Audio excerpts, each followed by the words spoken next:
Good morning, Central Indiana, 9 o'clock on your Sunday morning. Thanks for getting your day started with us here on 13 Sunrise. I'm Matthew Foltz alongside Lindsay Monroe. Hopefully your weekend has been going great. You were able to stay warm because it was really cold yesterday, Lindsay. We saw that snow come down over much of the state. We know it has now moved out, and now we're really watching the wind, how road conditions are, and especially as they start to drop. Yeah, you know, we've already achieved our high temperatures for the day that happened overnight. As advertised, we knew we were going to have that brief warming trend. A lot of that compacted and melted a lot of the snow that we had yesterday. So what you went to bed with on the ground last night, much different picture to what you're waking up to this morning. In fact, I wanted to show you the bigger picture. Got this area of low pressure, of course. That was the storm system that brought all that snow to us here locally, pooling off to the northeast. But we do have some moisture wrapping around the backside of that system. I think that could translate perhaps to a few stray snow showers in our northernmost counties. Not expecting this to amount to much as far as what's going on up in northern Indiana. More so, we've got this colder air mass wrapping around the backside of that system, and that's going to really change up our temperatures for today. Outside right now, we have fallen to 27 here in the Indy Metro. It's 28 in Shelbyville, 29 in Muncie, and then we've still got these very strong wind gusts approaching nearly 40 miles per hour. Wind gusts in Muncie this past hour, 38 in Kokomo, 33 here in the Indy Metro, and that's making it feel significantly colder even than the actual air temperature. We've got a wind chill down to 11 in Kokomo right now. Feels more like 13 here around the Indy Metro. Now your future wind gusts will start to ease, especially as we get into the 5 o'clock hour, but it's going to stay breezy all day with 20+ mile per hour wind gusts possible. Eventually those winds will calm later tonight and then through the overnight. So right now 27 with that overcast sky as all of that snowy weather moves out. We're going to be talking about potentially another chance for some light snow moving in Monday night into Tuesday morning. The latest timeline on that in the full forecast. All right, we'll see you then, Lindsay. New this morning, we're learning a person is under arrest after police believe they brought a gun to last night's Hamilton Southeastern boys varsity basketball game. The school's athletic department did not report any injuries, but are releasing a statement saying, quote, at the conclusion of tonight's boys varsity basketball game, an altercation occurred between visiting spectators. No HSE students were involved. During the incident, it was determined that one of the individuals involved was suspected of possessing a firearm. HSE administration and Fishers PD immediately implemented safety protocols, and now the suspect is now in police custody. Now 13 News has reached out to Fishers Police for more information on this incident. We'll keep you posted as soon as we learn more. This morning, we're also learning at least one person has died after Saturday's snow made roads really dangerous. So the Boone County Sheriff's Office telling us that 21-year-old Jordan Perry from Greenwood died after the truck she was in slid off US 241 near Zionsville. We're told the truck hit a tree and caught fire. She was taken to the hospital where she later died.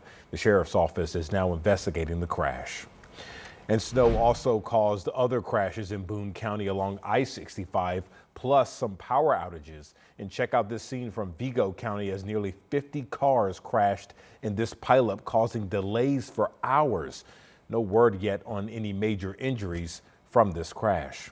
And this morning, a state trooper is recovering after he was hurt on 465 at the 10th Street exit. State police tell us his car was hit and that trooper was taken to the hospital, but with no serious injuries. Your time is now 9:04. Right now, we know travelers are trying to get back to their homes after a long weekend, but the weather is now making it harder for some of them. So our Logan Gay is live at the Indianapolis International Airport with more on how things are looking. And Logan, what is it looking like there?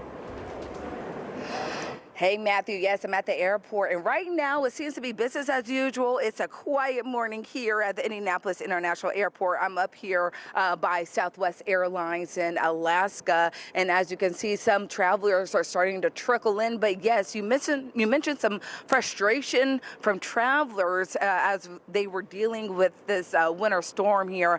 Yes, on Friday, more than 2,000, according to FlightAware, more than 2,000 flights were delayed coming in, out, and around the United States. I checked right before the show here, and that number has gone down a little bit. It is getting better. Now it's close to around 1,300 flights that are delayed. Right here at the Indianapolis International Airport, you can see the flight board behind me. So far, there's very few delays going on right now. So if you're planning to be here, things are looking to be on time. But again, they suggest, experts suggest that if you're on your way to traveling, make sure you check your apps. Make sure you get here or as early as you can to deal with anything that might pop up, because you know things always do. That's always a possibility. I'm going to walk back up on here. But again, right now, things are looking pretty smooth here at the Indianapolis International Airport. Coming up later on in the show, we'll show you what it looks like near security, and we'll be talking with some passengers. Matthew, back to you. All right, sounds good, Logan. Always, no delays or a few delays is always a good sign. So we appreciate you reporting live from International Airport. Well, this morning, two more Indiana high school football teams are waking up champions. This time, teams battled for the state title in classes 4 and 6A. Our Dominic Miranda has your recap from Lucas Oil Stadium. What a couple of days here at Lucas Oil Stadium. IHSAA state championships for football, and Saturday maybe even better than Friday. We got 4A and 6A on tap for you. Let's start with Class 6A. Brownsburg taking home back-to-back state titles. But how did it happen? They were in search of back-to-back. Westfield in search of 2016. Where my dogs at? Where my dogs at? A rematch of what was a classic from a year ago. So here we go. Brownsburg already leading 7-3 in the early going. Make it 14-3. Oscar Freida, who else? Brandon Sharp, 63-yard touchdown. My goodness, what a pitch and catch. He and the Bulldogs were far from done in this one. Second quarter here, Westfield coming to play. Deacon King, what an athlete this kid is. Punches it in from 5 yards out. Westfield trails 14-10. Later in the quarter, rinse, repeat, King from short range all day long for the Northern Illinois commit. It's 2017 late first half. But what did I tell you about Brandon Sharp? This kid is absolutely unbelievable. Not only did he break the 6A state championship receiving yards record on Saturday, but add a 99-yard kickoff return touchdown to the ledger. Yes, sir, another state title record. Brownsburg takes a 30-17 lead into the halftime break. And from there, it was barbecue chicken. The Bulldogs put the finishing touches on late on the Shamrocks and complete the 14-0 season. Your Class 6A state champs for a second straight year. A buzzsaw all season long, 38-31, your final. Incredible place to coach. I'm honored, and I'm proud of our coaching staff who just came up with new stuff and reinventing ourselves. It was a great game. I mean, it's a surreal feeling, you know, be able to play at Lucas Oil in front of my community, in front of everybody who cares about me, and just getting it done the way we have. It's a great feeling. I can't even describe it. The Royals going up against Fort Wayne Dwenger in a rematch of the first game of the season. Roncalli winning that one 3-0. Royals faithful packing the place, and what a start to this one. First offensive play of the game, Zach Dozier. Watch him go. One man to beat. Can't quite do it, but that's a pickup of 79 to the 1-yard line. A couple plays later, it's the QB, Colin Ash, keeping it himself.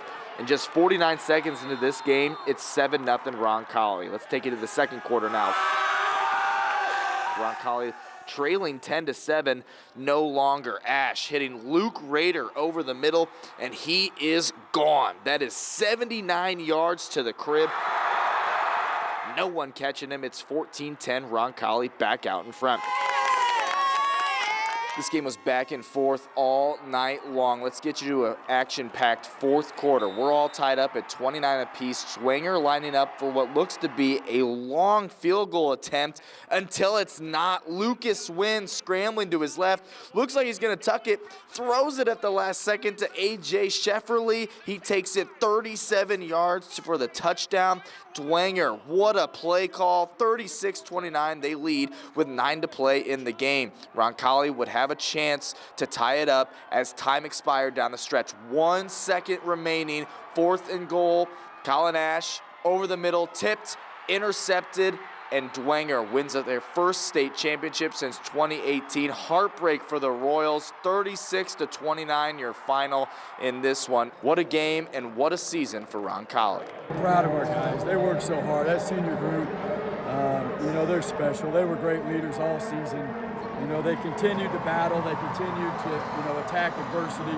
You know, we were on the other end of things, but again, just so proud of our guys and the way that they fought today. Another year, another great display here at Lucas Oil Stadium. State championships never disappoint. Congrats to all the state winners, and we'll do it again next year. Operation Basketball is next. We'll see you then here at Lucas Oil Stadium. I'm Dominic Miranda, 13 Sports.